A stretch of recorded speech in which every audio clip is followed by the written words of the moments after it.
கருத்து நாமத்தை அடிமை தேவன் கடந்த நாள் பாதுகாத்து இந்த நாளை தேவ சொந்தம் தெரிவிக்க தேவனை இறக்க மாற்றினால் பரிசுனாக மைவினதாக தேவன் அறிவித்த ஒரு வார்த்தை வாசித்து கடந்து சொல்வோம். எரேமியா தீர்க்கதரிசி 11ஆம் அதிகாரம் 1-3 வரைக்கும் வாசிக்கும்.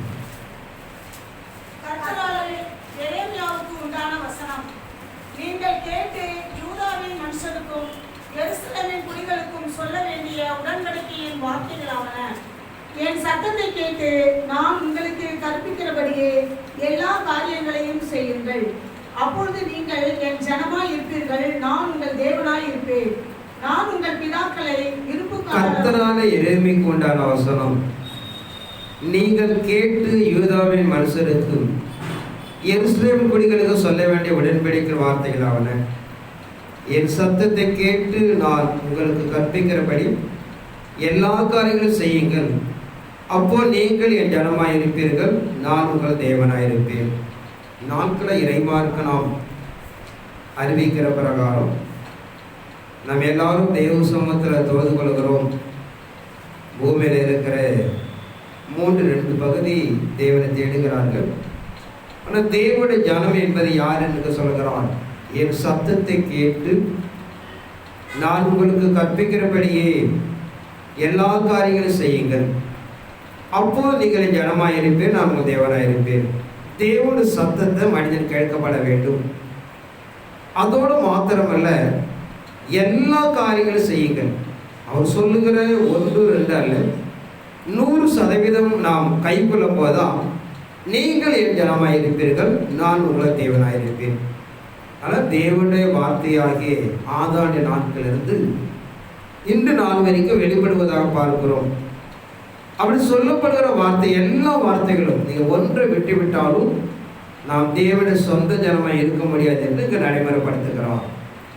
1 பேதுரு 1ஆம் அதிகாரம் 15-16 வாசிக்கும்.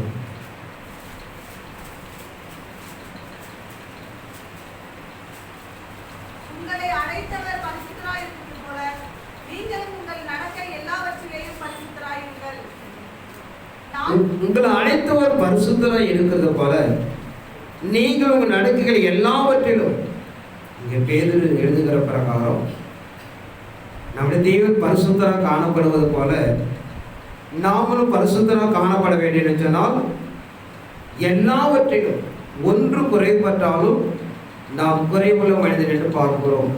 ஒரு வீடு கட்டுகிறோம், பல படிகள் இருக்கிறது, அஸ்துபாரங்கள், சவர் எல்லாம் பூசி பெயிண்ட் அடித்தாதான் ஒரு முழுமை. அதில் ஒன்றை விட்டுவிட்டாலும் அது பார்த்தீங்கன்னா ஒரு குறை உள்ளது.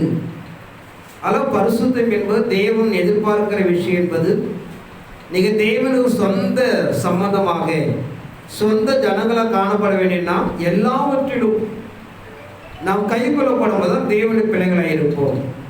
ஆனால் நம்ம ஒரு மனிதனுடைய சரீரம் பார்க்கிறோம், கை கால் மூஞ்சி, ஒரு கையிலனாலும் அவன் குறைவுள்ளவன் என்று பார்க்கிறோம். சகலத்தும் அவன் பூர்ணம் அடையும் போதும் சகலம் உண்டாகும் போதும் அவனோட பூர்ணமான ஒரு மனிதன் என்று சொல்லப்படுகிறது. அதே போல தெய்வ சமூகம் நமக்கு நடைமுறைப்படுத்துகிற பிரகாரம் எதிர்பார்க்கிற வண்ணமாக என் சத்தத்துக்கு எல்லா விஷயங்களும் நீங்கள் கைக்கொள்ளும் போதும் என் ஜனமாக இருப்பேன், நான் உங்கள் தேவனாக இருப்பேன். அதனால் தேவன் நமக்கு நடைமுறைப்படுத்துகிற பிரகாரம் நாம் கற்பிக்கிற எல்லா நிலைகளையும் நீங்கள் பார்த்தீங்கன்னா தெய்வ சமூகத்துக்குள்ளாக நாம் சொந்த ஜனங்களாக காணப்படுவதற்கு அவர் வார்த்தைகளை நாம் கைக்கொள்ளப்பட வேண்டும் என்று சொல்லப்படுவதாக பார்க்கிறோம். அப்படி காணப்பட வேண்டாம், நான் அதற்கு நாம் சொந்த ஜனமாக இருக்க முடியாது என்று நாம் இறைமார்க்கம் சொல்கிறது. ஆனால் நாம் இறை சன்னிதானம் எதிர்பார்க்கிறவனமாக ஆதியாகமம் 2ஆம் அதிகாரம் 15-16 வாசிக்கும்.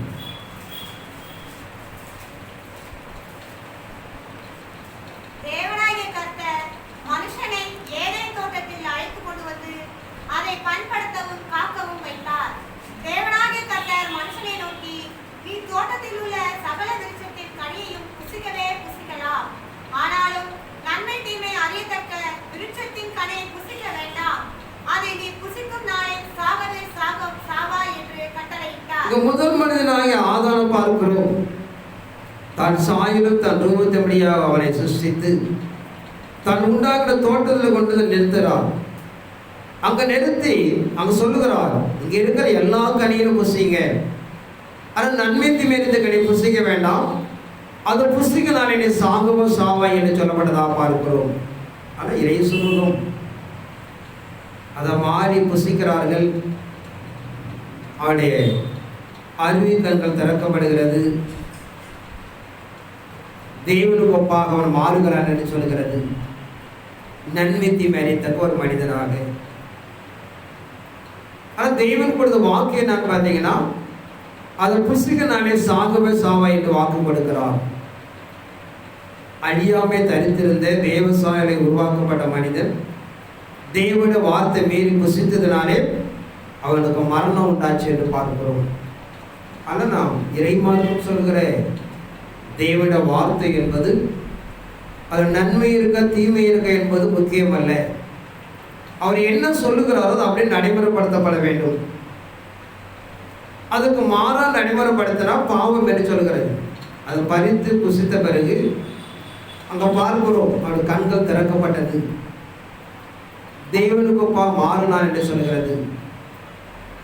ஆனால் என்ன, தேவனுடைய வார்த்தை மீறினதுனாலே அவன் மரணத்தை நேர்ந்து கொண்டான் என்று பார்க்கிறோம். ஏன்னா அவன் கொடுக்கிறான், நீங்க புசிக்க நாளே சாகுவ சாவா என்று சொல்லி. ஒரே நாளில் அழிந்து போகக்கூடிய மனிதன் அவன் மேலே இறக்கப்பட்டு சாத்தானால் வஞ்சிக்கப்பட்டதினாலே தேவ சமூகத்தில் ஒரு நாள் என்பதை 1000 ஆண்டுகளாக மாற்றிக்கொள்கிறார் என்று பார்க்கிறோம். ஆனால் இறை சமூகத்துக்குள்ளாக அங்கே என்ன இருக்கு என்பது முக்கியமல்ல, என்ன நடைமுறைப்படுத்துவது என்பது முக்கியமல்ல. தேவனுடைய வார்த்தை மீறினாவே பாவம் என்று சொல்கிறது.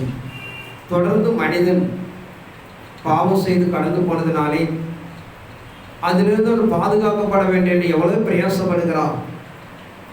தொடர்ந்து தேவன் தன் சமூகத்தில் மனிதன் நிற்கப்பட வேண்டும் என்பதற்காக சில கட்டளைகளை கொடுக்கலாம்.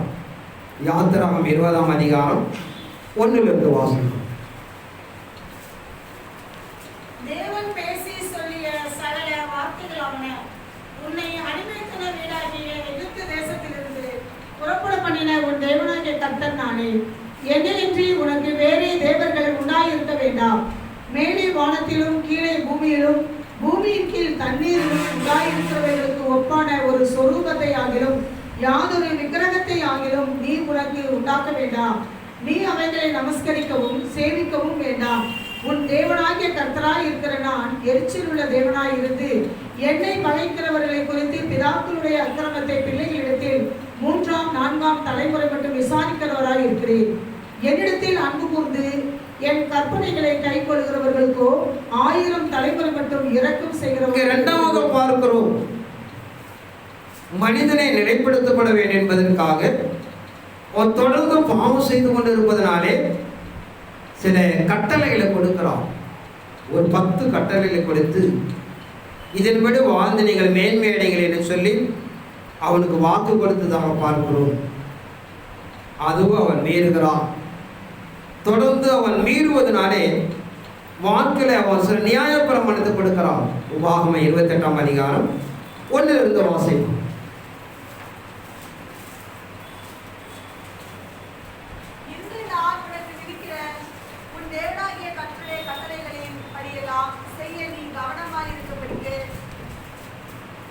அவர் சத்தத்திற்கு உண்மையாய் செவி கொடுப்பாயானால் உன் தேவனாகிய கர்த்தர் பூமியில் உள்ள சகல ஜாதிகளிலும் உன்னை மேன்மையாக வைப்பார்.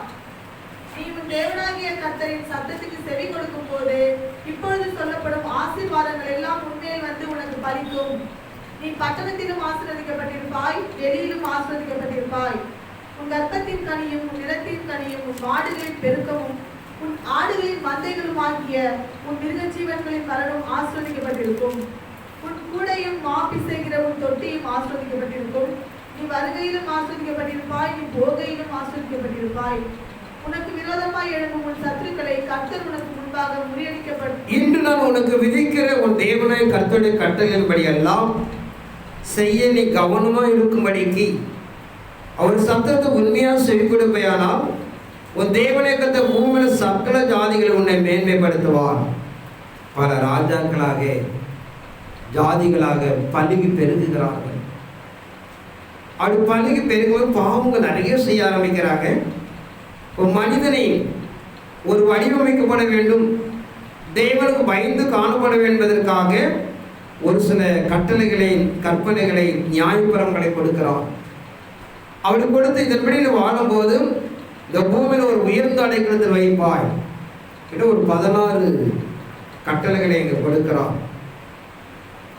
இந்த திருமண நிகழ்ச்சி பண்ணா 16 சொல்லுங்களும் தெற்று நீ ஆசீர்வாதம் வாழ்த்துவார்கள்.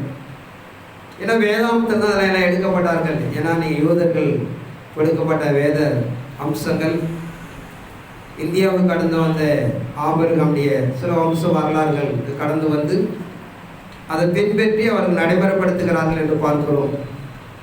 அதன் அடிப்படைக்குள்ளாக இங்கே சொல்லப்பட்ட சில கட்டளைகளை நியாயப்பிரமாணங்களை கொடுத்து நீ கவனமாக செயல்படும் போது இவ்விதமாக நீ பூமியில் ஆசீர்வதிக்கப்படுவார். உன்னுடைய கையின் பிரயாசங்கள், நீ செய்கிற வேலை, ஆடு மாடு ஜாதி எல்லாம் உணவு ஆசீர்வதித்து உன்னை மேன்மைப்படுத்த சில பிரமாணங்களை கட்டளையில் கொடுப்பதாக பார்க்கிறோம். தொடர்ந்து சில கற்பனை வடிவமைக்கிறார். என்னாகும் 20ஆம் அதிகாரம் 7 வாசிப்போம். கர்த்தர் மோசேயை நோக்கி, நீ கோலை எடுத்துக்கொண்டு நீயும் உன் சகோதரனாகிய ஆரோனும் சபையாரை கூடி வர செய்து அவர்கள் கண்களுக்கு முன்னே கண்மலையை பார்த்து பேசுங்கள். அப்பொழுது அது தன்னிடத்தில் உள்ள தண்ணீரை கொடுக்கும். இப்படி நீ அவர்களுக்கு கண்மலையிலிருந்து தண்ணீர் புறப்பட பண்ணி சபையாருக்கும் அவர்கள் மிருகங்களுக்கும் குடிக்க கொடுப்பாய் என்றார். அப்பொழுது மோசே தனக்கு கர்த்தர் கட்டளையிட்டபடியே கர்த்தருடைய சந்நிதியிலிருந்து கோலை எடுத்தான். மோசே ஆரோனும் சபையாரை கண்மலைக்கு முன்பாக கூடி வர செய்தார்கள். அப்பொழுது மோசே அவர்களை நோக்கி, கலகக்காரரை கேளுங்கள், உங்களுக்கு இந்த கண்மலையிலிருந்து நாங்கள் தண்ணீர் புறப்பட பண்ணுவோமோ என்று சொல்லி தன் கையை ஓங்கி கண்மலையை தன் கோலினால் 2 தரம் அடித்தான். உடனே தண்ணீர் ஏராளமாய் புறப்பட்டது. சபையார் குடித்தார்கள், அவர்கள் மிருகங்களும் குடித்தது. பின்பு கர்த்தர் மோசேயையும் ஆரோனை நோக்கி, இஸ்ரவேல் புத்திரரின் கண்களுக்கு முன்பாக என்னை பரிசுத்தம் பண்ணும்படி நீங்கள் என்னை விசுவாசியாமல் போனபடியினால் இந்த சபையாருக்கு நான் கொடுத்த தேசத்துக்குள் நீங்கள் அவர்களை கொண்டு போவதில்லை என்றார். இங்க பார்க்கிறோம் தேவன் எப்படி நம்மை நடைமுறைப்படுத்துகிறார். மனிதனுடன் நேரடியாக பேசுகிறார். அதை மீறுவதனாலே தேவனுக்கு மனிதனுக்கு ஒரு பிளவு உண்டாகி தேவன் மனிதனுடன் இடைப்படுவதை அங்கே முறித்துக் கொள்கிறார். ஆனால் தான் உண்டாக்கின மனிதனை அவர் இழந்து போக விரும்பாதனாலே ஒரு மனிதனை கொண்டு சில கட்டளைகளை முதலாவது கொடுக்கிறார் என்று பார்க்கிறோம். தொடர்ந்து அவன் பாவம் செய்து கொண்டே இருக்கிறான். தன் நடைமுறை வாழ்க்கை சரி செய்து கொள்வதற்காக ஒரு சில நியாயப்பிரமாணத்தை தான் நியாயப்பிரமாணம் சொல்வார்கள். அந்த நியாயப்பிரமாணத்தை எழுதி கொடுக்கிறார். அவனுக்கு கொடுத்து அவர் சொல்கிறார், உனக்கு முன்பாக நன்மையும் தீமையும் வைத்திருக்கிறேன், ஜீவனும் மரணமும் வைத்திருக்கிறேன். நீ எதை ஆண்டு கொடுக்கிறாயோ அதுவே வாழ்க்கையிலே முடிவு உண்டாகும் என்று சில அவன் அறிவுபூர்வமாக மனிதன் அறிந்து ஆராய்ந்து நடைமுறைப்படுத்திக் கொள்வதற்காக சில நியாயப்பிரமாணத்தை கொடுக்கிறார் என்று பார்க்கிறோம். இப்படிதான் ஒவ்வொரு காலகட்டத்துக்குள்ளாக தேவன் மனிதனோடு இடைப்பட்டார், அவனை சீர்படுத்தினார், செவ்வைப்படுத்தினார் என்று பார்க்கிறோம். தொடர்ந்து இறைமார்க்கு நடைமுறைப்படுத்துகிற பிரகாரம் அவர்களுக்கு ஆடு மாடு மனிதன் தண்ணி தேவைப்படுகிறது. அவன் கண்மலையை பார்த்து பேச சொல்லுகிறான், அவன் அடிக்கிறான். தேவன் கோபப்பட்டு, நான் கண்மலையை பார்த்து பேச சொல்லி அடித்ததினாலே, என் வார்த்தையை விசுவாசிக்காமல் கீழ்ப்படியாமல் போனதினாலே நீ கானான் தேசம் போக மாட்டாய் என்று அங்கே தேவன் சொல்கிறான். அதோடு மோசேயும் மாத்திரமல்ல, அவன் வழிநடத்து வந்து அவனை மீறுவது காரணமாக இருந்த இஸ்ரவேல் ஜனங்களும் அதை எடுக்கிறான்.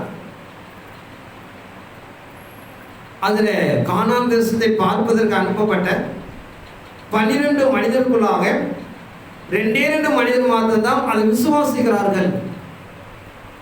அவங்க 2 பேர் மாத்திரம் யோசுவா காலேபு மாத்திரம் அந்த தேசத்தில் கொண்டு நிறுத்துகிறார் என்று பார்க்கிறோம். அதெல்லாம் புரிந்து கொள்ளப்பட வேண்டும்.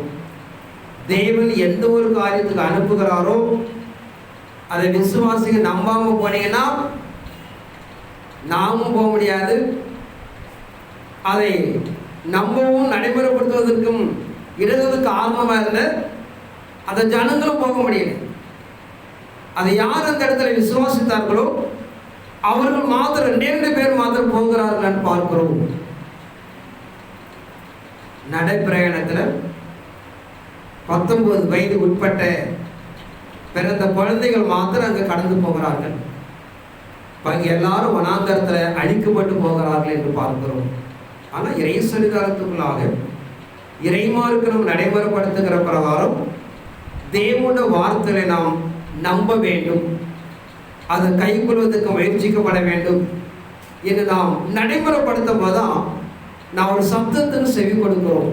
நம்முடைய வாழ்க்கையில் சூழ்நிலை நிலைகளை வைத்து நாம் தேவனுடைய வார்த்தையை பறித்து பார்த்துடக்கூடாது, தேவனுடைய வார்த்தையை நம்பாமல் போயிடக்கூடாது. அவர் வாக்கு கொடுத்தா நிறைவேற்றி கொடுப்பார். சில சூழ்நிலை காரணமாக கொஞ்சம் முன்ன பின்ன போவதற்கு நீங்கள் நம்ம ஏற்கனவே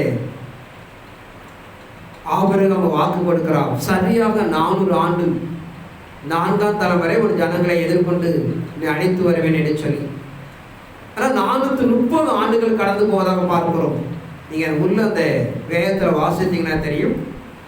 40 ஆண்டுகள் மோசே அரண்மனைக்குள்ளாக இருக்கிறார், 40 ஆண்டுகள் ஆடு மேய்க்கிறான். கரெக்டாக அந்த 400 ஆண்டு கரெக்டாக வருது. மோசேக்கு மட்டும் போக சொல்லுகிறான், அவன் போக மறுக்கிறான். நான் திக்கு வாயன், என்னால் பேச முடியாதுங்கிறான். அங்கே போக முடியாது, ஏன்னா அங்கேருந்து அவன் தப்பி பிடித்து முடியாந்தான். மீண்டும் அங்கே போனால் பார்வன் மகன் என்ன பண்ணுவான், அவனை கொலை செய்து விடுவான் என்று சொல்லி பயப்படுகிறான். கடவுள் அவனை அப்படியே விட்டுறார். 30 ஆண்டுகள் ஆகிறது. தன் எதிரிகளாகிய பார்வன் இறந்து போகிறான். அவன் மகன் தான் பொறுப்பேற்றுக் கொள்கிறான். கடவுள் வந்து சொல்கிறான், உன் எதிரிகளாக செத்து போயிட்டாங்க, என்ன பண்ண போ. காரணத்தை புரிந்து கொள்ளப்பட கடவுள் சொன்ன பிரகாரம் கரெக்டாக 4ஆம் தலைமுறை 400 ஆண்டுகள் அவனை அழைக்க அனுப்புகிறான். அவன் போக மாட்டான். அதனால தான் 30 ஆண்டுகள் கூடுதல் ஆகிச்சே தவிர கடவுள் சொன்னதுலாம் காரணமே கிடையாது. இப்படிப்பட்ட ஒரு காரியங்கள் மாற்ற காலங்கள் தாமதமாக நாம தான் பொறுப்பாக இருப்போம். ஏதோ நம்ம அங்கே ஒரு தவறு செய்திருப்போம், ஏதோ ஒரு காரியத்தினால்தான் ஒரு மாற்றம் நடைமுறைப்படுத்துவதாக பார்க்கிறோம். ஆனால் கடவுள் வாக்கு கொடுத்தது தான். அப்பயும் போக மாட்டேங்கிறான். அப்பதான் அவனை கொல்ல போகிறான். தன் மனைவி போய்படியாக அவர் ரத்த சம்பந்தமாட்ட என் புருஷன் என்று சொல்லி அவன் விருத்த சேதனம் பண்ணுகிறான் என்று பார்க்கிறோம். ஆனால் இறைமாருக்கு நடைமுறைப்படுத்துகிற பிரகாரம் அதன் பிறகுதான் அவன் கடந்து வருகிறான். அதனால் தேவ சமூகத்துக்குள்ளாக தேவன் என்ன வாக்கு கொடுத்தாரோ அதை அப்படியே நிறைவேற்றுகிற தேவன். அவருக்கு ஒன்றும் பெரிய விஷயம் கிடையாது. மனிதனுக்கு அவர் பயப்பட போறாரா, யாருக்கு பயப்பட போகிறார்? சில சூழ்நிலை அடிப்படைக்குள்ளாக சில காலங்கள் தாமதமாக தான் பார்க்கிறோம். அதாவது தேவன் என்ன சொன்னாரோ அதை அப்படியே நிறைவேற்றுகிறதை நாம் அறிந்து கொள்ளப்பட வேண்டும். தொடர்ந்து வாசிப்போம். ஆதியாகமம் 9ஆம் அதிகாரம் 3 வாசிப்போம்.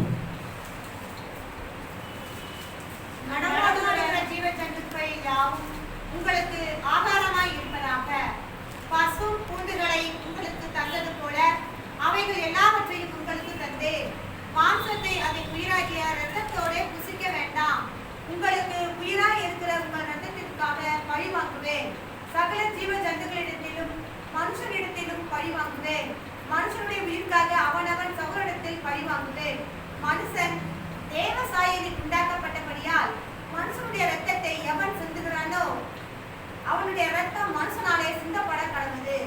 நீங்கள் பழுகி பெருகி பூமியில திரளாய் வர்த்தித்து விருத்தியாகுங்கள் என்றார். பின்னும் தேவன் நோவாவையும் அவன் குமாரரையும் நோக்கி, நான் உங்களோடும் உங்களுக்கு பின்வரும் உங்கள் சந்ததியோடும் உங்களுடைய பேழையிலிருந்து புறப்பட்ட சகல ஜீவஜந்துக்கள் முதல் இனி பூமியில் உண்டாக போகிற சகல ஜீவஜந்துக்களை பரியந்தம் பறவைகளோடும் நாட்டு மிருகங்களோடும் உங்களிடத்தில் இருக்கிற பூமியில் உள்ள சகல காட்டு மிருகங்களோடும் இங்க பார்க்கிறோம். நம்ம 6ஆம் அதிகாரத்தில் பார்க்கப்படும் போது பூமியை பார்க்கிறார். மனிதனுக்கு உதவி செய்ய கடந்து வந்த தேவபுத்திரர்கள் பெண்கள் சௌந்தரியமுறை என்று திருமணம் செய்து கொள்கிறார்கள். அவர்கள் பிறக்கிற மனிதர்கள் பலவான்களாக காணப்பட்டு ஒருவருக்கு ஒருவர் அடிமையாக்கி தேவநாமம் தூஷிக்கப்படுவதாக பார்க்கிறோம். மனிதனை சங்காரம் பண்ணப்பட வேண்டும் என்று மீண்டும் ஒரு பரிசுத்த சந்ததி நிலைப்படுத்தப்பட வேண்டும். நம்ம ஏற்கனவே பார்க்கிறோம், ஆதானை பார்க்கிறோம், காயினை பார்க்கிறோம், ஒரு சந்ததியை பார்க்கிறோம். எல்லாரும் நீங்கள் பார்த்தீங்கன்னா நாளுக்கு நாள் வழி கெட்டு போகிறார்கள். ஒரு 2000 ஆண்டுகள் கடந்து வரல, பூமியில மிகுதியான பாவம் உண்டானதுனாலே மீண்டும் அதை சீர்படுத்துவதற்காக ஒரு அழிவை நடைமுறைப்படுத்துகிறார். அந்த அழிவுல சுத்தமான 7 ஜோடிகள் பறவைகள் மிருகங்களை சேர்த்துக்கொள், அசுத்தமான 1 ஜோடிகளை சேர்த்துக்கொள் என்று சொல்லி 40 நாட்கள் வானத்தினுடைய மதங்களும் பூமியுடைய மதங்களும் திறந்து ஒரு பெரிய பேரழிவை உண்டாக்குறார். அப்படி நடைமுறைப்படுத்திக் கொண்டிருக்கிற காலத்துல மீண்டும் ஒரு 150 நாட்கள் கழித்து தண்ணீர் வடிகிறது. அப்ப நாம் பார்க்கிறோம், ஏன்னா மனிதனுக்கு நியமிக்கப்பட்டிருக்கிற வீடுகள் எல்லாம் அழிஞ்சிடுச்சு, அங்கே மரங்கள் அழிகிறது, அவன் வயல்நிலங்களும் அழிகிறது. அப்படி தண்ணி வடிஞ்ச பிறகு அவனுக்கு ஆகாரம் வேண்டும். என்ன பண்ண, பூண்டுகளை முளைக்க செய்கிறான். பூண்டுகளை முளைக்க செய்ய நீங்கள் ஒரு விவசாயம் பண்ணணும், அதில் ஒரு மரம் வைக்கணும் பார்த்தீங்கன்னா பல மாதங்கள் ஆண்டுகள் ஆகும். ஆனால் பூண்டுகள் என்பது ஒரு வாரம் 10 நாளுக்குள்ள முளைத்து வந்துடும். அப்படி பூண்டுகளை உருவாக்கி அதை அவனுக்கு உணவாக கொடுக்கிறார் என்று பார்க்கிறோம். அதோடு சேர்ந்து நீங்கள் ஆடு மாடுகளை வைத்திருக்கிறீர்கள், அதை அடித்து பண்ணுங்க, சாப்பிட்டு கொள்ளுங்கள் என்று அங்கே கட்டளை கொடுக்கிறார். அதே 9ஆம் அதிகாரம் 20 வாசிப்போம்.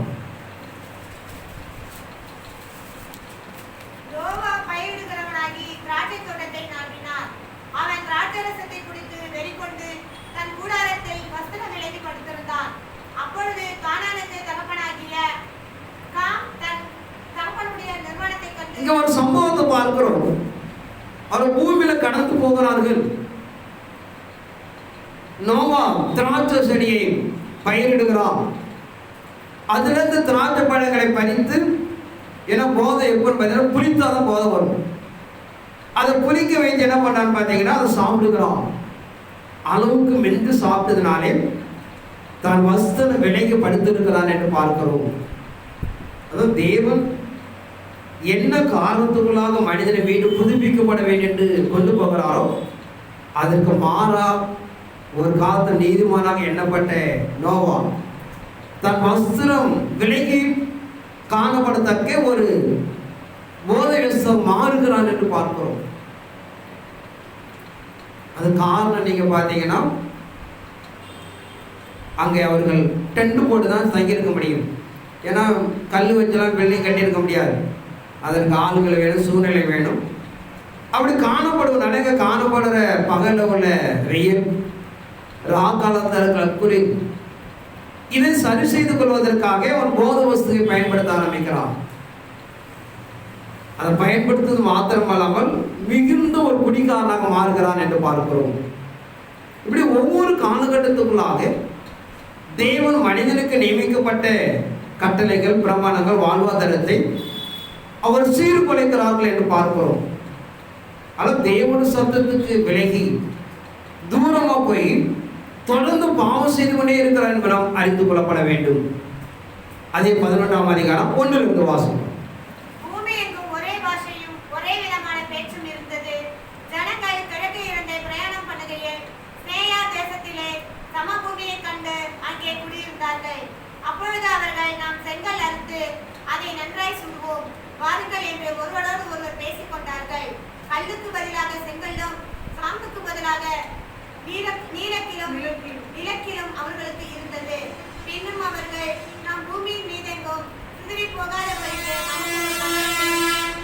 வானத்தை அளாவும் சிகரமும் உள்ள ஒரு கோபுரத்தையும் கட்டி நமக்கு பேர் உண்டாக பண்ணுவோம் வாருங்கள் என்று சொல்லிக் கொண்டார்கள்.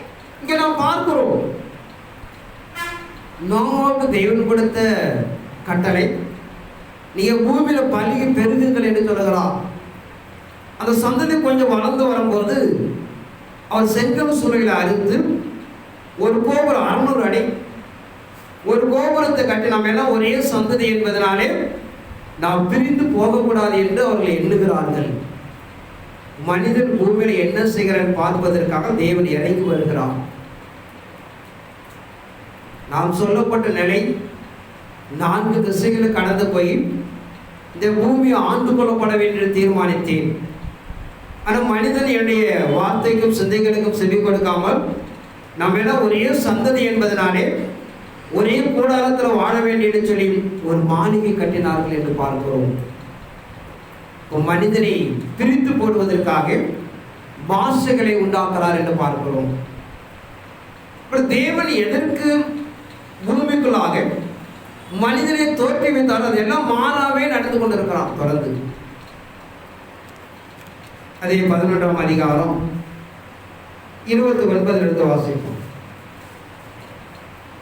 ஆபிரகாமும் நாகோரும் தங்களுக்கு பெண் கொண்டார்கள். ஆபிரகாமுடைய மனைவிக்கு சாராய் என்று பேர், நாகோருடைய மனைவிக்கு மில்காள் என்று பேர். இவர் ஆரானுடைய குமாரத்தி. அந்த ஆரான் மில்காளுக்கும் மிஸ்காளுக்கும் தகப்பன். சாராய்க்கு பிள்ளை இல்லை, மலடியாய் இருந்தார். தேராக தன் குமாரனாகிய ஆபிரகாமையும் ஆரானுடைய குமாரனும் தன் பேரனுமாய் இருந்த லோத்தையும் தன் குமாரன் ஆபிரகாமுடைய மனைவியாகிய தன் மருமகள் சாராவையும் அழைத்துக் கொண்டு அவருடைய ஊர் என்கிற கல்தேயுடைய பட்டணத்தை விட்டு கானான் தேசத்துக்கு போக புறப்பட்டார். அவர்கள் ஆரான் மட்டும் வந்தபோது அங்கே இருந்து விட்டார்கள். தேராகுடைய ஆயுசு நாட்கள் 205 வருஷம். தேராகு ஆரானிலே மரித்தார். பார்க்கிறோம், இந்த முதல் மகனாகிய நோவாவுடைய மகனுடைய சந்ததி தான் இந்த ஆபிரகாம். அப்படி கடந்து வரும்போது வரலாறுல பார்த்தீங்கன்னா இந்த ஆபிரகாமுடைய தகப்பன் ஒரு விக்கிரக ஆராதனை செய்கிறான். விக்கிரகங்களை உண்டாக்கி விற்கிறான். தேவனை விட்டு கொஞ்சம் கொஞ்சமா விலகி முற்றுமே தேவனை மறந்து விக்கிரக ஆராதனையை நடைமுறைப்படுத்துகிறார்கள். அந்த காலகட்டத்துக்குள்ளதான் ஆபிரகாம் குழந்தை இல்லாமல் இருக்கிறது. தன் தகப்பன் உண்டாக்கின அந்த விக்கிரகத்தை என்ன பண்ண அடிச்சு எல்லாரும் நொறுக்கிறான்.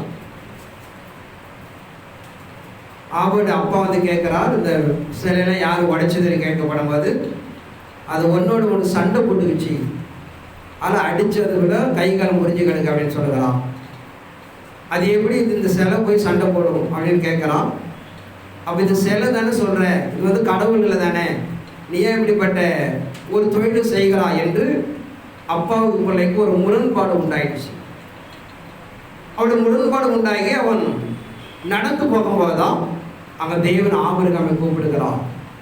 இப்படி ஒரு சில ஆண்டுகள் கடந்து வருகிற காலத்தில் மனிதன் தேவனுடைய கற்பனை கட்டளை மீறுவது மாத்திரமில்லாமல் முற்றுமே தேவனை இழந்து விடுகிறான். அந்த காலகட்டத்துக்குள்ளாக தான் தேவன் ஆபிரகாமை கூப்பிடுகிறார் என்று பார்க்கிறோம்.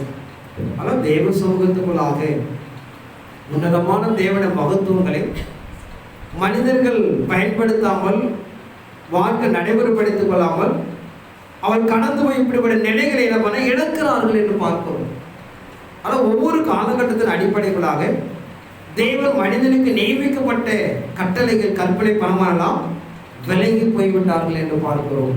ஆனால் நாம் நாட்களை ஒரு இடத்துல எடுத்துக்கொண்டாலும் ஆதாமுடைய சந்ததியாக இருந்தாலும் சரி, நோவா நாட்கள் உண்டான சந்ததியாக இருந்தாலும் சரி, நாம் எல்லாம் உலகத்தில் இருக்க எல்லா மனிதர்களும் ஒரே தாய் தகப்பனுடைய பிள்ளைகள்.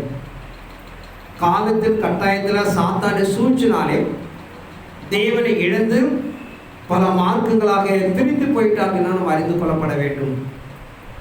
ஆனால் ஒவ்வொரு காலகட்டத்தில் தேவன் எதிர்பார்க்கிற இறை சமூகம் நாம் சொல்லுகிற பிரகாரம் மனிதன் அதை இழந்து போகிறான். பூமி நமக்கு விரோதமாக காணப்படுகிறது, அநாதிகளை புறக்கணிக்கப்படுகிறோம் என்று சொல்லப்படுறதாக பார்க்கிறோம். தேவனோட வார்த்தையை அவர் சப்தத்தை கவனமாக கேட்டு எல்லா காரியங்களும் செய்யப்பட வேண்டிய என்று சொல்லப்படுறதாக பார்க்கிறோம். அப்போதான் நம்ம சொந்த ஜனங்களாக இருப்போம். இப்படி காணப்படுகிற நாட்களை இறைமார்க்கம் எதிர்பார்ப்போனமாக தேவனோட வார்த்தை எவ்வளவு கனம் உள்ளது, அது எப்படி பயன்படுத்தப்பட வேண்டிய வேதம் நமக்கு நடைமுறைப்படுத்துகிறது. வெளிப்படுத்தல் 22ஆம் அதிகாரம் 12ஆம் வசனத்தை வாசிப்போம். இந்த புத்தகத்தில் உள்ள தீர்க்கதரிசன வசனங்களை கேட்கிற யாவருக்கும் நான் சாட்சியாக எச்சரிக்கிறதாவது, ஒருவன் இவைகளோட எதையாகிலும் கூட்டி தம்மேல் கூட்டுவார். ஒருவன் இந்த தீர்க்கதரிசன புத்தகத்தின் வசனங்களில் இருந்து எதையாவது எடுத்து போட்டால் ஜீவ புஸ்தகத்திலிருந்து வசனம் நேரத்திலிருந்தும் இந்த புஸ்தகத்தில் எழுதப்பட்டவர்களிருந்தும் அவருடைய பங்கை தேவன் எடுத்து இந்த புஸ்தகத்துல தீர்க்கதரிசன வசனங்களை கேட்கிற யாவருக்கும் நான் சாட்சியாக எச்சரிக்கிறதாவது, ஒரு நிமிடம் எதையாவது கூட்டினால் இந்த புஸ்தகத்தில் எழுதியிருக்கிற வாதைகளை தேவன் நம்ம மேல் கூட்டுவார். ஒரு தீர்க்கதரிசன புஸ்தகத்தின் வசனங்களிலிருந்து எதையாலும் எடுத்து போட்டால் ஜீவ புஸ்தகத்திலிருந்து பரிசுத்த நகரத்திலிருந்தும் இந்த புஸ்தகத்தை எழுதப்படல இருந்து அவருடைய பங்கை எடுத்து போடுவார்.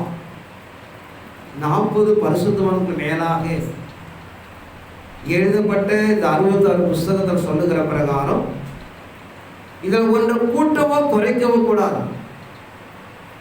அப்படி கூட்டினால் இதில் இருக்கிற வாதைகள் நமக்கு நியாயத்திற்கு உண்டாகும்.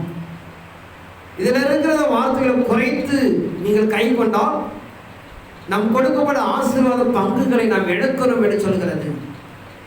அதை இறைமார்க்கம் நடைமுறைப்படுத்துகிற பிரகாரம் இந்த வானமும் பூமி அழிந்தாலும் என் வார்த்தை அழியாது என்று சொல்கிறார். ஆனால் நாம் தேவனை தொழுது கொண்டிருக்கிற இயேசு வருகை எதிர்பார்த்து கொண்டிருக்கிற நம் நிலைகளை புரிந்து கொள்ளப்பட வேண்டும். உலகத்தில் இருக்கிற எல்லா கிறிஸ்துவும் ஒரே வேதத்தை தான் வைத்திருக்கிறோம். எல்லாரும் இயேசு வருகை எதிர்பார்த்து கொண்டிருக்கிறோம். அதை நாம் அணிந்து கொள்ளப்பட வேண்டும், நிறைவேற்றிக் கொள்ளப்பட வேண்டும்னா இந்த புஸ்தகத்தில் எழுதப்பட்ட பிரகாரம் கை கொள்ளப்பட வேண்டும். இதை ஒன்று கூட்டுவதும் குறைப்பதற்கு நம்ம கிடையாது, அனுமதி கிடையாது. அப்படி கூட்டவும் குறைக்காம நாம் காணப்பட்ட நம்ம எல்லாரும் ஒன்னா தான் இருக்கணும். அதான் முக்கியம். நாம் தேவனை தொழுது கொள்வதாக இருக்கலாம், நமஸ்கரிப்பதாக இருக்கலாம், ஒன்றும் மாறக்கூடாது. ஆனால் இன்னைக்கு அப்படி அல்ல. ஒவ்வொரு சபைகளுக்கும் ஒவ்வொரு ஸ்தாபனங்களுக்கும் ஒவ்வொரு மனிதர்களுக்கும் வித்தியாசம் இருக்கிறது. ஆனால் வேதம் சொல்கிறப்ப தண்டனை என்று சொல்கிறது. தொடர்ந்து சில வார்த்தை வாசிப்போம். நீதிமொழி 30ஆம் அதிகாரம் 6ஆம் வசனத்தை வாசிப்போம்.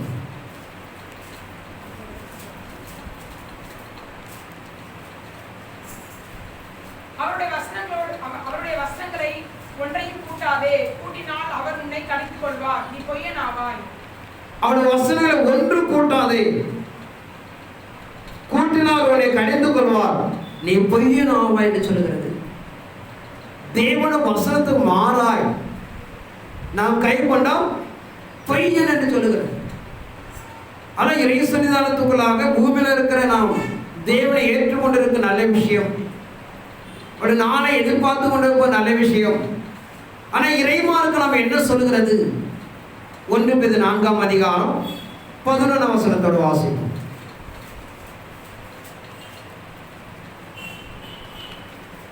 ஒருவன் போதித்தால் தேவனுடைய வாக்கின்படி போதிக்க கடவன்.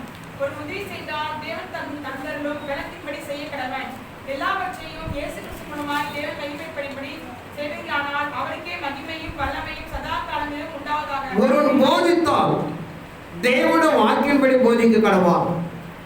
ஒருவன் உதவி செய்தால் தேவன் தந்தருளும் பலத்தினுடன் செய்ய கடவான். எல்லாவற்றையும் இயேசு கிறிஸ்து மூலம் தேவன் மகிமைப்படியாக செய்வீர்களாக, அவருக்கு மகிமை வல்லமை சதா காலம் உண்டாவதாக. ஆனால் இறை சமூகம் சொல்லுகிற பிரகாரம் எந்த ஒரு மனிதன் போதித்தாலும் தேவனுடைய வாக்கின்படி தான் போதிக்கப்பட வேண்டும். ஆனால் நான் கடைசி காலத்தில் காணப்படுகிற சாத்தானுடைய வஞ்சகம், சாத்தானுடைய சூழ்ச்சி என்று அவர்கள் புரிந்து கொள்ளாமல் காலங்களும் சமயங்களும் மையப்படுத்தி தேவனை ஏமாற்றிக் கொண்டிருக்கிறார்கள். உபாகமம் 4ஆம் அதிகாரம் 2ஆம் வசனத்தை வாசிப்போம்.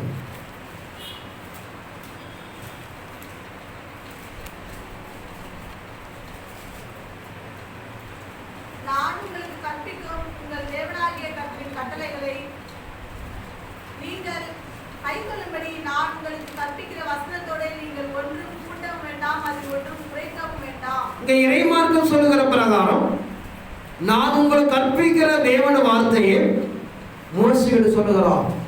ஒன்றும் கூட்டக்கூடாது, குறைக்கக்கூடாது. நான் என்ன கற்பித்தனோ அதுவே நடைமுறைப்படுத்தப்பட வேண்டும் என்று சொல்லப்படுதா பார்க்கிறோம். ஆனால் இறை சமூகத்துக்குள்ளாக தேவனுடைய நோக்கம், தீர்மானம் என்னது அறிந்து கொள்ளாமல் போகிறார்கள். வேதாந்தத்தில் எடுத்து வந்தீங்கன்னா ஆதியாகமம் 3:15 சொல்லுகிற பிரகாரம் ஆதார் செய்த பாவத்தினாலே தேவகுமாரன் கடந்து வந்து மரிக்கப்பட வேண்டும். நீங்க ஆரம்பத்தில் அப்பெல்லாம் சொல்லலை. சாத்தானிக்கரை அழிப்பதற்காக இயேசு வர வேண்டும். எண்ணாமத்தில் பார்க்கிறோம், யாக்கோவுடைய வம்சத்துல ஒரு நட்சத்திரம் தோன்றும். ஆதியாகமத்தில் பார்க்கிறோம், யூதா சந்ததியில யூத ராஜசிங்கம் பிறக்கப்பட வேண்டும்.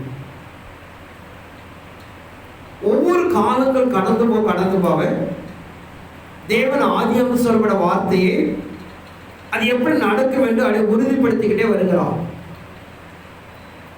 தேவகுமாரன் வருவார் என்பதனாலே வானத்துக்கு வருவாரா, அவர் எப்படி வருவார் என்று ஆரம்ப நாட்கள் எழுதப்படலை. ஆனால் தேவகுமாரன் என்பதனால எல்லாரும் எதிர்பார்க்கப்பட்ட விஷயம் பார்த்தீங்கன்னா வானத்துக்கு நேரடியாக வருவார் என்று சொல்லி ஒவ்வொரு காலகட்டத்தில் அவர் எழுதி அப்படியே கொண்டு வருகிறார். ஏசாயா தீர்க்கதரிசியை கொண்டு வந்து நமக்கு ஒரு பாலகன் பிறப்பார் என்று நடைமுறைப்படுத்தி அங்க சொல்லுகிறார். அந்த 8ஆம் அதிகாரம் 9ஆம் அதிகாரத்தை தான் பார்த்தீங்கன்னா ஒரு பெண் கற்பவதியாகி ஒரு குமாரனை பெறுவார், அவருக்கு இம்மானுவேல் பெயரிடுவாயாக. இங்கதான் என்ன சொல்றான்னு பார்த்தீங்கன்னா தேவகுமாரன் ஒரு பெண்ணிடத்திலிருந்து பிறப்பார் என்று சொல்லி தொடர்ந்து 53ஆம் அதிகாரத்துக்கு போகிறார். அவர் அப்போதான் மனுக்குல மீட்புக்காக ரத்தம் சிந்தப்பட வேண்டும், ரத்த சாட்சியம் மறிக்கப்பட வேண்டும் என்று அங்கு சொல்லுகிறார். ஆதியாகமத்தில் துவங்கப்படுகிற விஷயங்கள் கடைசி புஸ்தகமாக மல்கியாவில் முடிக்கிறார்.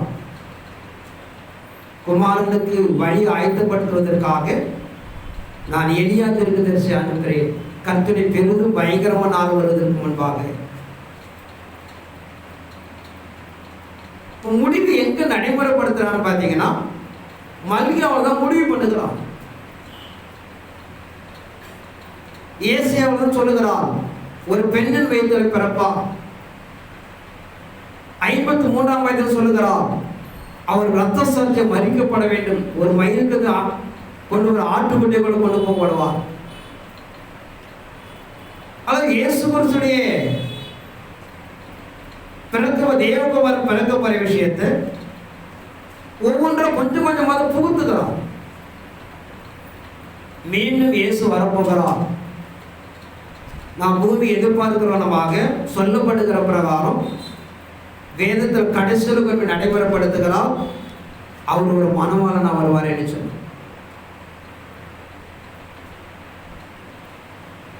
அதற்கு 19ஆம் அதிகாரத்தில் ஒரு மணவாட்டி ஆயத்தப்படுவது, அந்த மணவாட்டி பெயரை ஒப்பிடுகிறார். ஆனால் நாட்கள் இருக்கிற தேவ ஜனங்கள் இயேசு சந்தி எதிர்பார்த்து கொண்டிருக்கிற எல்லாருமே அவர்கள் தன்னை மணவாட்டின்னு சொல்லிட்டு இருக்கிறாங்க. தீர்க்கதரிசி மூலமா அறிவிக்கப்பட்ட தேவனுடைய வார்த்தையை சரியா உணராம அறியாம தேவனை கேட்காம கடந்து போனதுனாலே எந்த இயேசு கிறிஸ்து யாருக்காக வருவார் என்று எதிர்பார்த்தார்களோ பிரதான ஆசாரியர்களும் யூதர்களும் பரிசேயரும் இயேசுவை கொலை செய்து போட்டார்கள். எங்களுக்கு ஆபிரகாமுடைய நாங்கள் சந்ததி, மோசே பிரமாணத்தை நாங்கள் கைக்கொள்கிறோம், இவனால் எங்களுக்கு உபதேசம் பண்ணுவது என்று சொல்லி யாருக்காக இயேசு கடந்து வந்தாரோ அவர்களை கொலை செய்து போட்டார்கள். வேத வசனத்தை சரியா ஆராயதையும் தேவனுடைய சரியை கேட்கப்படாதனாலே ஒரு கொலைக்கார சந்ததியாக மாறப்பட்டது. ஹிட்லருடைய நாட்களில், ராமானுடைய பேரரசு நாட்களில் லட்சம் யூதர்களை கொலை செய்கிற 10 லட்சம் யூதர்கள் தீர்த்தராயுடைய நாட்களை மரத்தடியில கட்டி வைத்து கொலித்து விடுகிறான். எந்த தேவன் வாசம் பண்ணப்பட வேண்டும் என்று எதிர்பார்த்தார்களோ, அங்கே இருக்கிறார் என்று பெருமை பாராட்டி கொண்டார்களோ, ஒரு கல்லின் மேல் ஒரு கல்லெல்லாம் இடிக்கப்பட்டு போனது. யூதர்கள் பல ஆண்டுகளாக அடிமைகளாக சிறையாக கடந்து போனார்கள். காரணம், தேவனுடைய வார்த்தையை அறிந்து கொள்ளாதனாலே, தேவனுடைய வார்த்தையை கைக்கொள்ளாதனாலே. இயேசு மேசியா வருவார் என்று எதிர்பார்த்தாலும் நமக்கு ஒரு குமாரன் கடந்து வந்து அடிமையாக நமக்கு ஒரு விடுதலை கொடுப்பார் என்று எதிர்பார்த்த யூதர்கள் சிதறி போனார்கள் என்று பார்க்கிறோம். தேசத்தை இழக்கிறார்கள், அரபிக் மொழியை இழக்கிறார்கள், தன் சந்ததியை இழக்கிறார்கள், அடிமையாக மாறுகிறார்கள் என்று பார்க்கிறோம். இதற்கெல்லாம் காரணம் தேவனுடைய வார்த்தையை கைக்கொள்ளாதனால்தான். அதனால்தான் எரேமியா மூலமா சொல்கிறார், என் சத்தத்தை சரியாக கேட்டு அதை முழுவதும் நீங்கள் கை கொண்டால் என் ஜனங்களாக இருப்பீர்கள், நான் உங்கள் தேவனாக இருப்பேன். ஆனால் ஏதேன் தோட்டத்திலிருந்து மனிதன் மீறி தன் சுயாதீனத்தை பயன்படுத்தினாலும் சாத்தானுடைய வஞ்சகத்துக்கு தான் இடம் கொடுத்து தேவனை இழக்கிறார்கள் என்று பார்க்கிறோம். வெளிப்படுத்தின 12ஆம் அதிகாரம் 1 வாசகம். அன்றே ஒரு பெரிய அடையாளம் வானத்திலே காணப்பட்டது. ஒரு ஸ்திரீ சூரியனை அணிந்திருந்தாள். அவள் பாதங்களின் கீழே சந்திரனும் அவள் சிரசின் மேல் 12 நட்சத்திரங்கள் உள்ள கிரீடமும் இருந்தன. அவள் கர்ப்பவதியாய் இருந்து பிரசவ வேதனை அடைந்து பிள்ளை பெறும்படி வருத்தப்பட்டு அலறினாள். அப்பொழுது வேறொரு அடையாளம் வானத்திலே காணப்பட்டது. 7 தலைகளையும் 10 கொம்புகளையும் தன் தலைமேல் 7 முடிவுடைய சிவப்பான பெரிய ஒரு சிற்பம் இருந்தது. அதில் வானத்தின் நட்சத்திரங்களை 1/3 பங்கை இழுத்து அவைகளை பூமியை விட தள்ளிற்று. பிரசவ வேதனை படுகிற அந்த ஸ்திரீ பிள்ளை பெற்ற உடனே அவளுடைய பிள்ளையை பஜித்து போடும்படிக்கு அந்த வலு சர்ப்பம் அவளுக்கு முன்பாக நின்றது. சகல ஜாதிகளையும் விருப்பு கொள்ளால் ஆளுகை செய்யும் ஆண் பிள்ளையை அவள் பெற்றாள். இங்க தேவ சமூகத்தில் பார்க்கிறோம், வானத்தில் ஒரு அடையாளம் காண்பிக்கப்படுகிறது. ஒரு ஸ்திரீ சூரியனை அணிந்திருக்கிறார். அவனுக்கு எதிர்ப்புறமாக ஒரு சர்ப்பம் காணப்படுகிறது. தான் வாளின் வல்லமையினாலே வானத்து பறக்கக்கூடிய 3/1 பங்கை விழ தள்ளிற்று. ஆனால் இறை சமூகம் நாம் நடைமுறைப்படுத்துகிற அவர் அறிவித்திருக்கிற பிரகாரம் கடைசி காலத்திலே தேவ தீர்மானம் சாத்தான நயவகமான வஞ்சகத்தினாலே ஒட்டுமொத்தமாக கிறிஸ்து மண்டலம் எதிர்பார்த்து கொண்டு மேசியா சந்திக்க எதிர்பார்த்து கொண்டிருக்கிற 4 பகுதிகளை பிரிக்கிறோம்.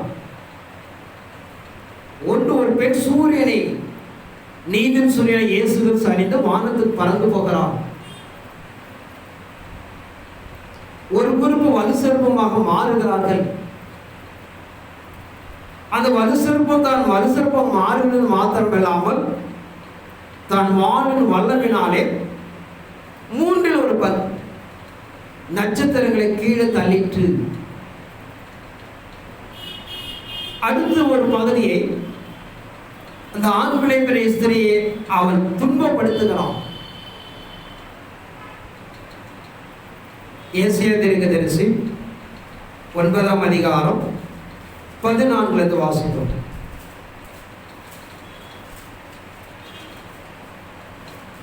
ஆகையால் கர்த்தர் இஸ்ரவேலின் தலையையும் வாலையும் கிளையையும் நாணலையும் ஒரே நாளிலே வெட்டி போடுவார். மூப்பனும் கனம் பொருந்தினவனும் தலை, பொய் போதகம் பண்ணுகிற தீர்க்கதரிசியே வாள். இந்த ஜனத்தை நடத்துகிறவர்கள் எத்தருமாய், அவர்களால் நடத்தப்படுகிறவர்கள் நாசமடைகிறவருமாய் இருக்கிறார்கள். மூப்பனும் கனம் பொருந்தினவனும் தலை, பொய் போதகம் பண்ணுகிற தீர்க்கதரிசியே வாள். ஆனால் இறைவானத்தை நடைமுறைப்படுத்துகிற அவன் சொல்லப்படுகிற பொய் போதகம் அவன் சாத்தான வாளாக மாறுகிறான். சாத்தான சூழ்ச்சினாலே சத்தியத்தை கைக்கொள்ளாமல், சத்தியத்தை அறிந்து கொள்ளாமல் பொய் போதகத்தினாலே ஜனங்கள் சிதறடிக்கப்படுகிறார்கள்.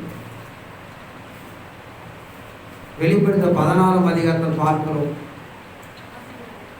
தவளுக்கு ஒப்பான 3 ஆவிகள் புறப்பட்டது.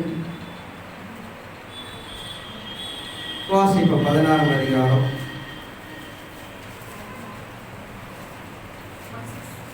13 வாசிப்போம்.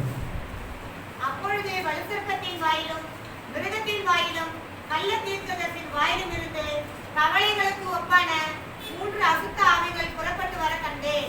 அவைகள் அற்புதங்களை செய்கிற பிசாசுகளின் ஆவிகள். அவைகள் பூலோகம் எங்குமுள்ள ராஜாக்களை சர்வ வல்லமையுள்ள தேவனுடைய மாநகரங்களில் நடக்கும் யுத்தத்திற்கு கூட்டி சேர்க்கும்படி புறப்பட்டு போய் அப்போது வலுசர்ப்பத்தின் வாயிலும் மிருகத்தின் வாயிலும் கள்ளத்தீர்க்கதரிசி வாயிலும் இருந்து தவளைகளுக்கு ஒப்பான 3 அசுத்த ஆவி அது புறப்பட்டு போய் அற்புதங்களை செய்கிறது. அல்ல சத்துருவாய் சாத்தான் தெய்வ திட்டத்தை நிறைவேற்றி கொடுக்க முடியாம அற்புதங்கள் அதிசயம் செய்கிறான். பொய் போதகத்தை நடைமுறைப்படுத்துகிறான். எப்படி தேவனை நாம் அறிந்து கொள்ளப்படாத அளவுக்கு அந்த நாட்களை எதிர்கொண்டு போகாத அளவுக்கு அவன் தடை செய்கிறான். ஆனா இறைமார்க்கம் சொல்லுகிற என் சத்தத்தை எந்த ஒருவர் கேட்டு நடக்கிறானோ அவனை என் சொந்த ஜனமாய் இருப்பார்கள். ஆனால் புரிந்து கொள்ளப்பட வேண்டும். இயேசு நாமத்தை ஏற்றுக்கொள்வதனாலேயோ வாரம் சபைக்கு போவதனாலேயோ உபவாசம் பண்ணுவதனாலே பரலோகம் போக முடியாது.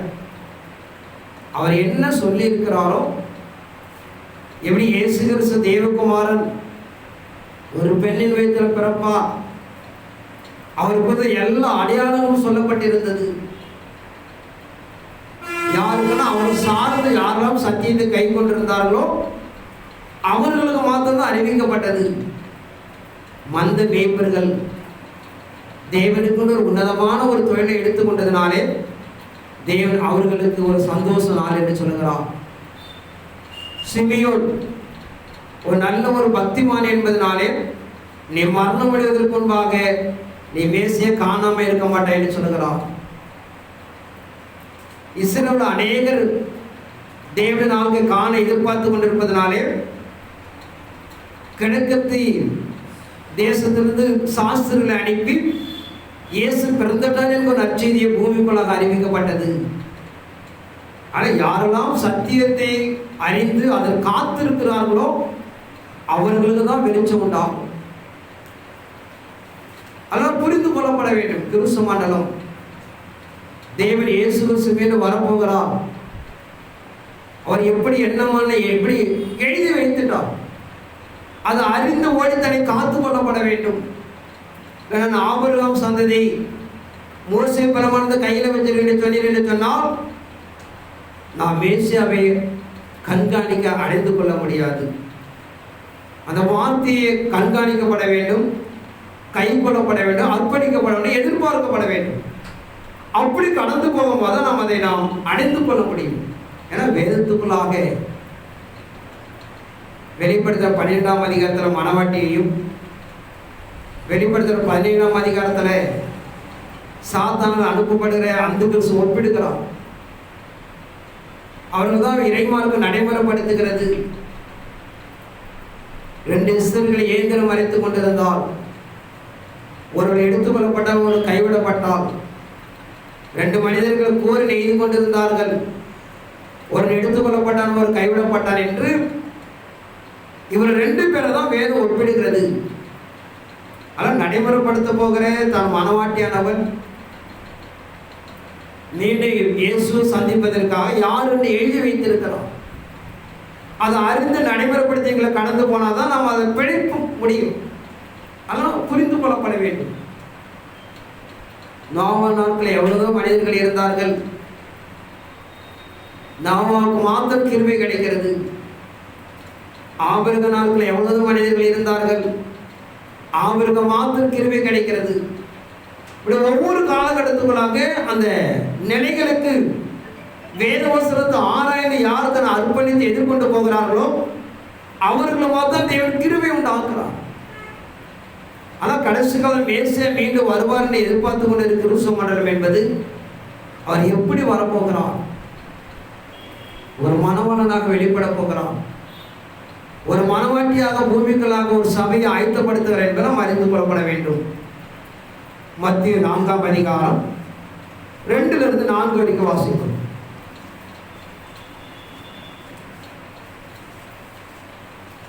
அவை இரவும் பகலும் 40 நாள் உபவாசம் இருந்த பின்பு அவருக்கு பசி உண்டாயிற்று. அப்பொழுது சோதனைக்காரன் அவரிடத்தில் வந்து, நீ தேவனுடைய குமாரனேயானால் இந்த கல்லுகள் அப்பங்களாகும்படி சொல்லும் என்றான். அவர் பிரதேசமாக, மனுஷன் அப்பத்தினாலே மாத்திரமல்ல தேவனுடைய வாயிலிருந்து புறப்படுகிற ஒவ்வொரு வார்த்தையினாலும் பிழைப்பான் என்று எழுதியிருக்கிறதே. இயேசு கிறிஸ்துவர் சோதனை காலம் உண்டாகிறது. மாம்சம் சரீர பலம் ஒரு பசி உண்டாயிற்று. அப்ப சாத்தான் வந்து கேட்கிறான், நீதான் தேவகுமாரனை, உனக்கே பசிக்கிறது, இந்த கல்லுகளாம் அப்பமாக சாப்பிட வேண்டியதானே. ஏன்னா ஒரு சர்வவல்லமை தேவன், அவர் இல்லாமல் உருவாக்குற தேவன்.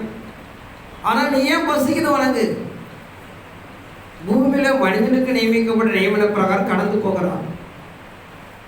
அப்போ அவர் சொல்லுகிறார், மனிதன் அப்பத்தில் மாத்திரம் பிழைக்க மாட்டான், பிழைப்பது அல்ல தேவனுடைய வார்த்தை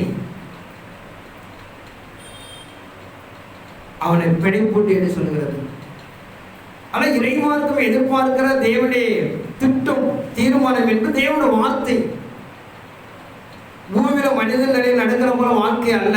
அது ஒரு நியமனம் இருந்தாலும் அதை விட ஒரு மேலானது, ஒரு உன்னதமானது கர்த்தருடைய வார்த்தை என்று சொல்லுகிறது. சங்கீதம் 19ஆம் அதிகாரம் 7 வாசிக்கும்.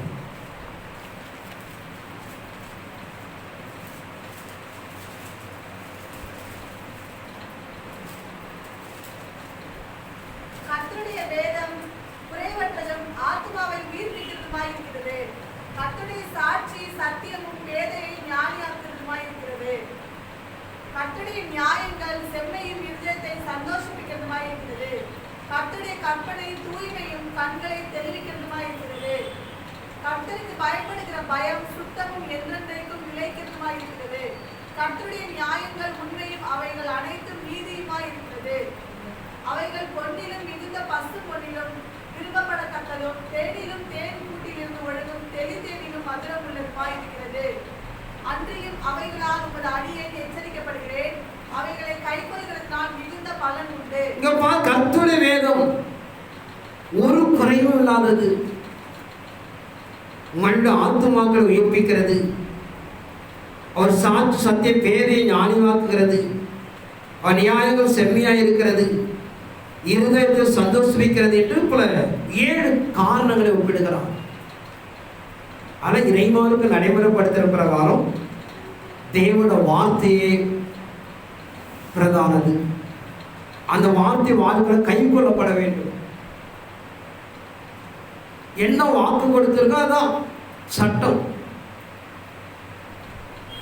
மத்திய 7ஆம் அதிகாரம் 21 வாசம். பரலோகத்திலிருக்கிற என் பிதாவின் சித்தத்தின்படி செய்கிறவனே, பரலோக ராஜ்யத்தில் பிரவேசிப்பவனே அல்லாமல் என்னை நோக்கி கர்த்தாவே கர்த்தாவே என்று சொல்கிறவன் அது பிரவேசிப்பதில்லை. அந்நாளில் அநேகர் என்னை நோக்கி கர்த்தாவே கர்த்தாவே, உமது நாமத்திலே தீர்க்கதரிசனம் உரைத்தோம் அல்லவா, உமது நாமத்திலே பிசாசுகளை துரத்தினோம் அல்லவா, உமது நாமத்திலே அநேக அற்புதங்களை செய்தோம் அல்லவா என்பார்கள். அப்பொழுது நான் ஒரு காலம் உங்களை அறியவில்லை, அக்கிரம செய்யக்காரரே என்னை விட்டு அகன்று போங்கள் என்று அவருக்கு சொல்வேன். ஆகையால் நான் சொல்லி இந்த வார்த்தைகளை கேட்டு இவைகளை செய்கிறன் எவனோ அவனை கண்மலையின் மேல் தன் வீட்டை கட்டின புத்தியுள்ள மனுஷனுக்கு ஒப்பிடுவேன். இங்க பார்க்கிறோம், அநேகர் கைவிடப்படுகிறார்கள். நம்முடைய வாழ்க்கை நடைமுறைப்படுத்துகிற அற்புதங்கள், பிசாசு விரட்டும் நோயை குணப்படுத்துவதாம், தேவன் மேல வைக்கிற பற்றுதல், தேவனோட நம்பிக்கை உருவாக்குற ஒரு செயல்பாடுகள். அது பரிசுத்தமோ பரலோகமே கிடையாது. என் வார்த்தைகளின்படி எவன் செய்கிறானோ அவனே கண்மேலில் கட்டப்பட்ட ஒரு புத்தி உள்ள மனிதனுக்கு ஒப்பிடுகிறான். ஆனால் எது இறை சன்னிதானத்துக்கு கொடுக்கப்பட நாம் அறிந்து கொள்ளாமல் போயிடக்கூடாது. தேவனோடு கட்டப்படுவதற்கு இணைக்கப்படுவதற்கு அற்புதங்கள் தேவை. மரித்த லாசரு 4 நாள் நாற்றம் எடுத்த மனிதனை உயிரோடு எழுப்பு கொடுக்கிறான். தேவன் சர்வலோக தேவன் என்பதற்கு ஒரு காரணம். அவ்வளவுதான். அநேக ஜனங்களுக்கு ஒரு விசுவாசத்தை இணைக்கக்கூடிய ஒரு பாலம். இயேசு தான் அநேக அற்புதங்களை செய்ய காரணம். தேவன் சர்வலோக தேவன், அவரோட இணைக்கப்படுகிறது ஒரு பாலம் இணைப்பார்கள். நமக்கு மாம்ச பிரகாரம் ஒரு நன்மை கிடைக்கிறது, குணம் கிடைக்கிறது, அவ்வளவுதான். நமக்கு மாம்ச பிரகாரம் ஒரு நன்மை. இறைவனுடைய பார்வை அது என்னன்னு பார்த்தீங்கன்னா கடவுளை இணைக்கப்படுவதற்கு பாலமாக இருக்கிறது. அதுதானே தவிர வரலவும் கொண்டு சேர்ப்பதற்கு அது அல்ல. மனிதன் தன் வாழ்க்கையில் தன் கொடுக்கப்படுகிற வார்த்தைகளை ஒன்று கசவாமல் செய்கிற ஒரு வாழ்க்கை தான் தெய்வ சமூகத்தில் இணைக்கக்கூடிய ஒரு நிலை. ஆனால் நம்ம அறிந்து கொள்ளப்பட வேண்டும். தேவ நாம் எதிர்கொண்டு போவதற்கு என்ன திட்டம் செய்திருக்கிறோம், நாம் எதிர்கொண்டு போவதற்கு நாம் நடைமுறைப்படுத்தக்கூடிய நிலை என்ன, ஒவ்வொன்றுக்கும் வேற. இயேசு சந்திப்பதற்கு நாம் என்ன செய்யப்பட வேண்டும், அவர் சொல்லப்படுற சத்தத்திற்கு நாம் செவி கொடுத்து நம்மை பூர்ணத்துவம் மாற்றிக்கொள்ளப்பட வேண்டும். வரலனம் எடுத்துக்கொள்ளப்படுவதற்கு ஒரு மனவாட்டி ஆயத்தப்படுத்தியிருக்கிறார். அதுபோல நாம் எல்லாம் இணைக்கப்பட வேண்டும். அங்கே கொடுக்கப்பட்ட சத்தத்துக்கு நாம் செவி கொடுத்து நம்மை காத்து கொள்ளப்பட வேண்டும். ஒவ்வொன்றும் தனித்தனி நிலைப்படுத்தியிருக்கிறார். ஒரு தனி மனிதனுக்குரிய நிகழ்வு என்ன, இயேசு மனவாட்டி சந்திக்க போற மனவாட்டியின் நிலைப்பாடுகள் என்ன என்று ஒவ்வொன்றுக்கும் தனியாக பிரித்து வைத்திருக்கிறார். அதை அறிந்து நாம் நடைமுறைப்படுத்தினாதான் நாம் தேவனை நாம் சந்திக்க முடியும். ஆனால் கர்த்தருடைய வார்த்தை பல விதத்திலும் மனிதர்கள் கைப்படுகிறார்கள். அவர் வார்த்தை ஒன்றுதான். சில கால சூழ்நிலைகள் சில விட்டு கொடுப்பார தவிர அந்த கடைசி நிலையை கடந்த போது என்ன தீர்மானித்தாரோ அதை நாம் கடந்து போகப்பட வேண்டும். நீங்க அரபிக் கண்ணில் வெள்ளிக்கிழமை நடைமுறைப்படுத்துகிறார்கள். சரியா தவறா என்பது நாம் தீர்மானிக்க கூடும். வேத பிரமாணப்படி பார்த்தீங்கன்னா அன்றைக்கு சாட்சி காலங்கள் நடைமுறைப்படுத்தும் போது நியாயபரமான கொள்கை கட்டளைகள்லாம் மாற்றுவான் என்று சொல்கிறார். அந்த நாட்கள்லாம் தேவனை தோல்விகளை ஒரு நாட்கள் நியமிக்கிறார். சத்தியம்தான். அதை ஒன்று கடவுள் மாற்றி கொடுக்க மாட்டார். உலகம் முழுவதும் ஞாயிற்றுக்கிழமை தொழுது கொள்கிற சூழ்நிலைக்கு நாம் கடந்து போய் தீர்வோம். தேவன் தீர்மானிக்கப்பட்ட பரிசுத்தத்தை நடைமுறைப்படுத்தி தீர்வார். இன்று நாம் நடைமுறைப்படுத்திக் கொள்ளாமல் இருந்தாலும் அந்த நாட்கள் நடைமுறைப்படுத்தி தான் கடவுளை சேர்த்துக் கொள்வார். இல்லைன்னா நம்ம அதை அடைய முடியாது. ஏன்னா வேறு மகத்துவங்களை மனிதர்களுக்கு ஒரே புரியாது. எல்லாமே இறைசும் நாட்கள் ஒருங்கிணைக்கப்படும். தானியேல் தீர்க்கதரிசி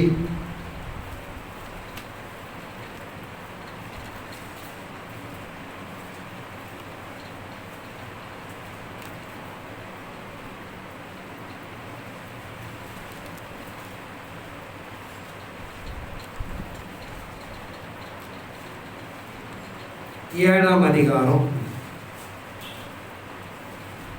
24 வாசிக்கலாம். அந்த 10 கொம்புகள் என்னவென்றால் அந்த ராஜ்யத்திலே எழும்பும் 10 ராஜாக்களாம். அவர்களுக்கு பின்பு வேறொருவன் எழும்புவான். அவன் முந்தினவர்களை பார்க்கிலும் வேறாயிருந்து 3 ராஜாக்களை தாழ்த்தி கொண்டு உன்னதமானதற்கு விரோதமாக வார்த்தைகளை பேசி உன்னதமானவருடைய பரிசுத்தவான்களை ஒடுக்கி காலங்களையும் பிரமாணங்களையும் மாற்ற நினைப்பான். அவர்கள் ஒரு காலமும் காலங்களும் அரை காலமும் செல்லும் மட்டும் அவன் கையில் ஒப்பு கொடுக்கப்படுவார்கள். அந்த வருஷம் ஆட்சி காலத்துக்குள்ளாக உன்னதமான விரோதமாக வார்த்தைகளை பேசி உன்னதமான பரிசுத்தத்தை ஒடுக்குவான். காலங்களையும் பிரமாணங்களையும் மாற்ற நினைப்பான். அவன் ஒரு காலம் அரை காலம் செல்லும் மட்டும் அவன் கையிலே ஒப்பு கொடுக்கப்படும். நாட்கள்ல தேவனை தோன்றுகிற ஒரு வித்தியாசம் இருந்தாலும் அந்த வருஷம் ஆட்சி காலத்துக்குள்ளாக பூமியில் இருக்கிற நியாயபரமெல்லாம் மாற்றுவான். ஞாயிற்றுக்கிழமை தான் லீவு. இப்படிப்பட்ட நிலைகளை அவன் உருவாக்குவான் என்று சொல்கிறது. ஆனால் இன்று நமக்கு எல்லாமே இருந்தாலும் தேவனை சந்திப்பதற்கு முன்பாக எல்லாம் சீர்படுத்தப்படும். நம்ம இன்று நிலையில வைத்து நாம் பரிசுத்தம் அடைய முடியுமா? நாம் யோசிக்க கூடாது. தேவன் சொன்னதை செய்யக்கூடியவர். அவர் அந்த காலத்துல நேர்த்தியா செய்யக்கூடியவர் என்று பார்க்கிறோம். ஒரு வாரத்தை விட மாறாதது. நம்ம தேவ சாயலை உருவாக்கக்கூடியது அவருடைய வேலை. நாம் இதில் காத்திருந்து எதிர்பார்க்கும் போது அப்படி நடித்து கொடுப்பார். அவ்வளவுதான். நம்ம போய் நினைக்க கூடாது நம்ம பரிசுத்தம் அடைய முடியுமா, கடனில் இருக்கிற வியாதியில் இருக்கிற பொய் பேசிட்டு வரலாம் யோசிக்கக்கூடாது. தேவன் என்ன சொன்னாலும் எதிர்கொண்டு போவதுக்கு முயற்சிக்கப்பட வேண்டும்.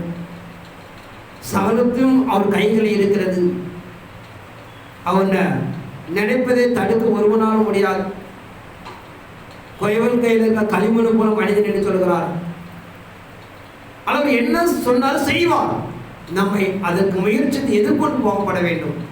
நாமே தீர்மானம் பண்ணிக்கொள்ளக்கூடாது. இது எப்படி நடக்கும் நாமளே கேள்வி கேட்கக்கூடாது. ஆனால் இறைமார்க்கு நடைமுறைப்படுத்துகிற பிரகாரம் கர்த்தர் வார்த்தை சத்தியம் சத்தியம்தான். அது அப்படியே வாழ்க்கை நிறைவேற்றக்கூடிய விஷயங்கள். ஆனால் நாட்களில் பூலோகத்தில் காணப்படுகிற மனுக்குலத்துடைய இயேசுவை சந்திக்க எதிர்பார்த்து கொண்டிருக்கிற நடைபாடுகளாம் நாம் புரிந்து கொள்ளப்பட வேண்டும். தேவன் என்ன தீர்மானித்திருக்கிறார்? மார்க்கங்கள் பல வழியாக பிரிந்து காணப்படுகிறது. எதை எடுத்தாலும் பிரச்சனை. ஞானஸ்தானத்தை எடுத்தா பிரச்சனை, திருவந்தை எடுத்தா பிரச்சனை, சபை கூடுதல் எடுத்தா பிரச்சனை. இப்படி ஒரு நியமனத்துக்கு பைபிளுக்கு முழு கிறிஸ்து வெளியே தான் இருக்கிறது. நாம் அதை அறிந்து கொள்ளப்பட வேண்டும். மனவாட்டி என்பதை நாம் புரிந்து கொள்ளப்பட வேண்டும். கர்த்தருடைய வார்த்தை ஒருபோதும் மாறாதது. அவர் சொன்னதுதான். நாம் அதுக்கு இசைத்து கடந்து போய் நம்மை பூர்ணமாக்கிக் கொள்ளப்பட வேண்டும். ஆனால் கர்த்தருடைய வார்த்தையை எல்லா காரியம் மிக முக்கியம். ஒன்று ரெண்டரை எல்லாம் கை கொள்ளப்படாதான் நீங்க ஒரு சொந்த ஜனமாய் இருப்பீர்கள். அவர் நமக்கு தேவனாய் இருப்பார் என்று சொல்கிறது. நீ ஒன்று ரெண்டு இழந்தாலும் தேவன் நமக்கு கிடையாது. அதை நம்ம இழந்து போகிறோம். ஆனால் சகலத்தை நாம் கைக்கொள்வதற்கு முயற்சித்துட்டே இருக்கப்பட வேண்டும்.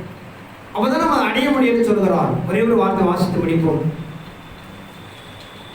யோவான் சொல்லி 15ஆம் அதிகாரம் 1 வாசிப்போம்.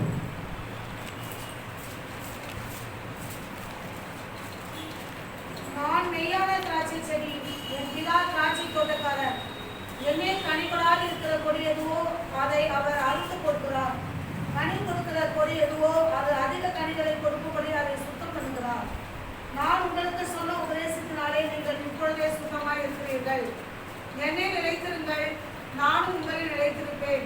கொடியானது திராட்சை செடி நிலைத்திராவிட்டால் அது தானாய் கனி கொடுக்க மாட்டாது. ஆனால் இறைமார்க்கம் எதிர்பார்க்கிற அருமையை சொன்ன பிரகாரம் அவரே மெய்யான திராட்சை செடி, என் பிதா திராட்சை தோட்டக்காரன்.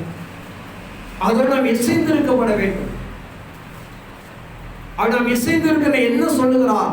நான் சொல்லப்பட்ட உபதேசங்கள், அந்த உபதேசத்தில் கை கொண்டாதான் நாம் தேவனோட இசைந்து இருக்கிறோம் என்று சொல்கிறது. அவருடைய வார்த்தையை நாம் கை கொள்ளப்படுவதுதான் அவருடைய சொந்த ஜனங்களாக மாறுகிறோம். அவர் வார்த்தைகளை கை கொள்ளப்பட விட்டால் நாம் சொந்த ஜனம் கிடையாது. ஆனால் இறைமாருக்கு இறைமை கூட சொல்லுகிற பிரகாரம் என் சத்தத்தை கவனமாக்கி எடுங்கள், என் சத்தத்தை செவி கொடுங்கள். ஏதோ தோட்டத்தில் இந்த 4 வரைக்கும் ஏமாற்றி கொண்டு வஞ்சித்து கொண்டு இருக்கிறான்.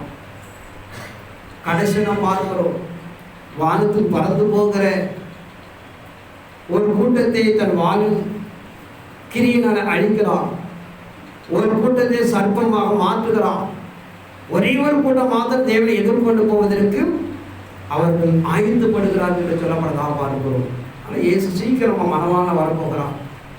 வேதத்தில் எழுதப்பட்ட பிரகாரம் தான் மனவாட்டுக்குள்ள அடைக்கலம் போகுது, பூர்ண தடைந்து சத்தியத்தை கை கொண்டு உங்களை ஆயுதப்படுத்திக் கொள்ளும்படியாக தேவன் நமது கேட்டுக்கொண்டு கர்த்தர் வார்த்தை ஆசீர்வதிப்பாராக. ஆமாம்.